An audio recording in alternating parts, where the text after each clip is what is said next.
bring in our guy, Kevin Ryan's holding it down for us there in St. Louis. Good afternoon, Kevin. How are you?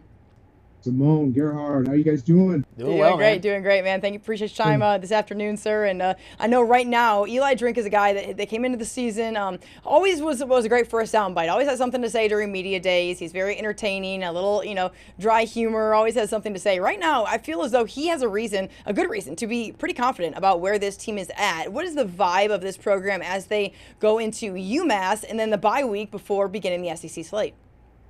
Yeah, well, a fantastic win over the weekend against South Carolina to begin SEC play. Another trophy game win. Eli Drinkwitz loves to win trophy games, loves his rivalry games.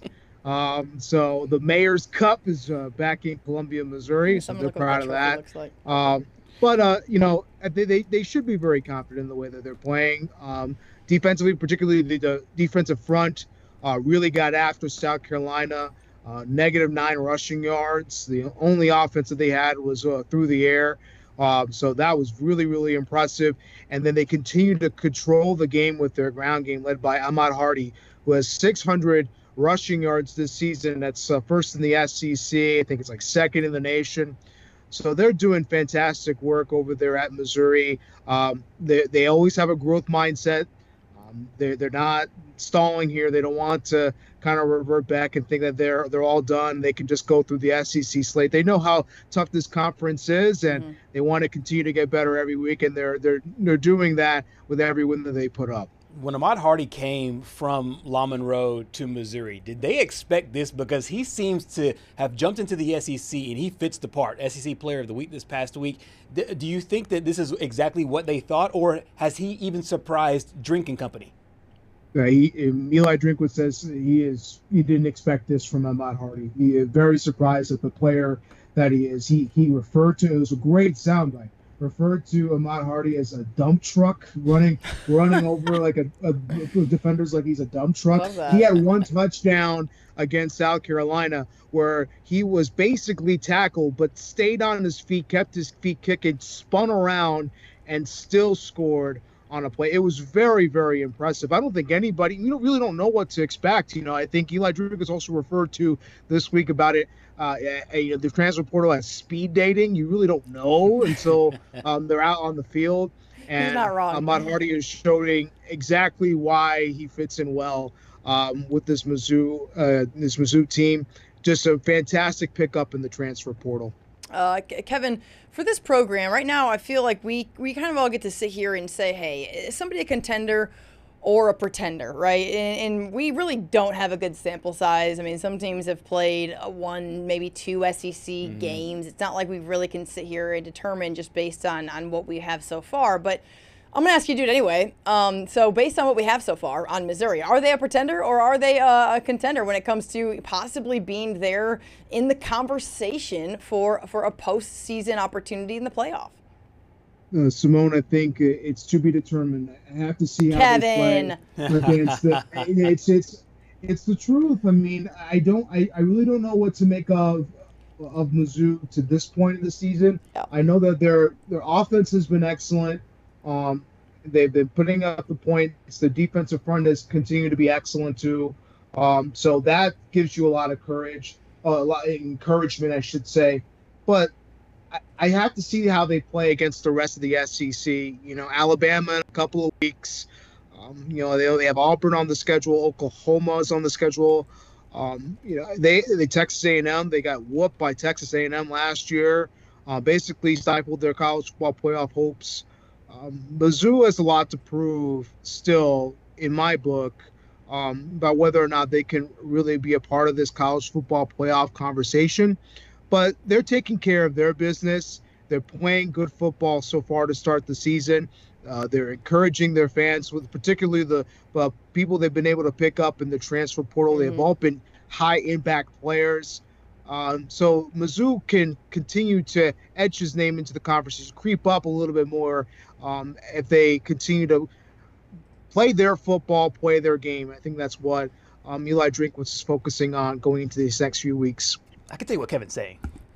he's saying that he can't say if Missouri is a real team, which means he's saying South Carolina is a contender, or sorry, South Carolina is a pretender, Yep. and Kansas is a pretender, Yep. and Central Arkansas is a pretender. I He's mean, saying we haven't played anybody Well, yet. particularly Central Arkansas. I mean, Central Arkansas, they put up 60 points. I mean, I don't know what to make of that. But I will say, when you have the country's leading rushing attack and one of the great air attacks in the country so far, you're doing yourself a good service. And I think they can continue to creep up by continuing to play their football, continuing to grow. They certainly have all the momentum on their side for sure. All right, so quarterback Bo Prabula, because you won't learn anything in the UMass game, because I think the three of us. This will not change your opinion. Just so you know, this week is not going to change your opinion on what you just said, what you just told us in a minute ago. The four of us, including Patrick, we can gather 7 others and go probably beat Missouri, UMass going in that game. But all right, so the week after that, obviously, is Alabama. What would the coaching staff and you and those that cover this team and follow this team, what will you need to see from Bo Prabula and the offense to feel good about that first real, in your words, that first real test there in the SEC? Yeah, for one thing, if you're going to go up against a team like Alabama or a team like, Vanderbilt's been playing great over the first few weeks of the season as well. And I think they're in the top 22. Those couple of weeks and, the next month or so are going to be massive. Can you continue to control the football game with your ground game? Can that air attack go up against some of the high-level SEC teams in the country? I'm going to need to be able to see them continuing to put up the points. And if you can't put up the points, can your defense figure out a way? I think Mizzou, one of the weaknesses for Missouri this year has been their secondary. Got torched by Lenora Sellers. And really that's what kept South Carolina in that game on Saturday. They need to improve on that front. I need to see them do well there. And I need to see when they go up against the top tier SEC defense, be able to continue to put up points and control the game as they have been. I think once they go up against those teams, if they play very well and they give us a good showing, then I think you can, and obviously you have to win. I think then you can start to put them in the conversation. I just don't know if you could do it yet. But they've done really fantastic work. And that first SEC opponent, you're at home against a team that beat you last year. South Carolina always gives Mizzou a good game. That was a great start, and you should be super, super happy if you're a Mizzou fan. I don't know if you know this, Kevin, but I'm starting to really take up sports betting and really just starting to learn more about it every single week, especially here on the show. Patrick and Gerhard, we're very well versed on the topic. According to odds out from just 2 days ago, Missouri's odds to make the playoffs plus 300 and a minus 400 odds to miss it. So what does that mean in English?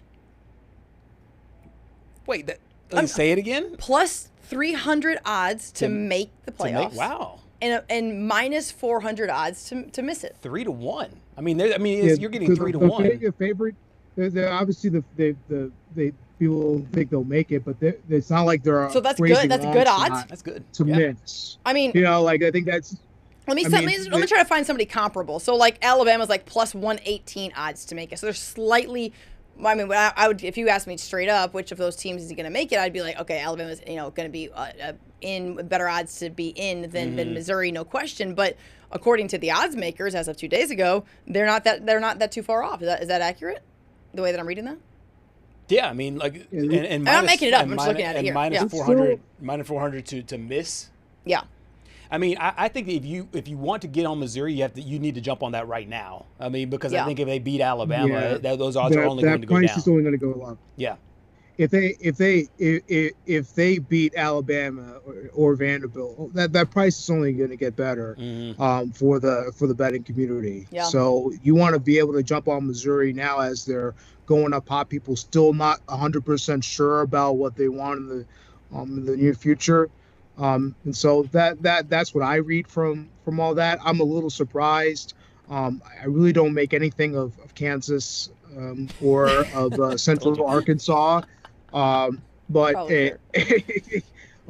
they should win. I mean, these are games that they should win. Yeah. These Yeah. four games that they played, that we're at the point here with Mizzou where you shouldn't be surprised Well, if they win these games. Here's what I would say, Kevin. Right now, they won 4 games they should win. There are a lot of teams that they felt like they should have won. Alabama, look no further. Everyone would have said, oh, there's 3 games they should have won. All right, the first possible loss they're going to have on the schedule is week 5, right? Because they just come off the bye week, they're going to play Georgia. It's the first opportunity to lose, and they didn't win them all. And so if you're at this point, because of the parity in college football, if you've done what people have expected you to do, I feel like you're in pretty good shape, because right now all the expectations are out the window in what it is that's going across the bowl league, not just in the SEC, but in college football in general. 1,000%. It is a mess, and I would use what I like to use, but I can't say that word on the program. But it's a mess. It is 1,000% fair, and I think you want to continue to see the growth. Can they go up against those top tier SEC teams, go toe to toe with them? If they can, then I think you could confidently start to buy into Missouri a little bit more. It doesn't mean that right now you can't be excited for what they have shown. I think that is a 100% a good deal, and you should 100% be confident going forward until you see otherwise, that Mizzou can go out there and compete with the rest of the SEC. But I personally, as a person who goes to these games in the media, I need to be able to see that before I'm truly invested in thinking about college. I think the big key over the last couple of years where they were able to get key wins, and that was why they were able to get berths to the Cotton Bowl or to the Music City Bowl. The Cotton Bowl year was the 9-10 wins that they had that year, 10-11 wins. That was a really impressive year, and a year that they were toe to toe with Georgia at Georgia. If they would have won that game, maybe they could have been atop of the SEC East, right? You're talking about 1 or 2 wins. That kind of performance later in the season is something that I'm looking for. Kevin, we sincerely appreciate your time and responsibility and your takes today. And thank you so much for weighing in, of course, and holding down there in St. Louis with all of the latest from Eli Drinkwitz and the Missouri Tigers. We will check in with you as the SEC slate rolls along. Yeah, thank you guys for having me. I appreciate it. All right, good stuff. Kevin Ryan's joining us from St. Louis.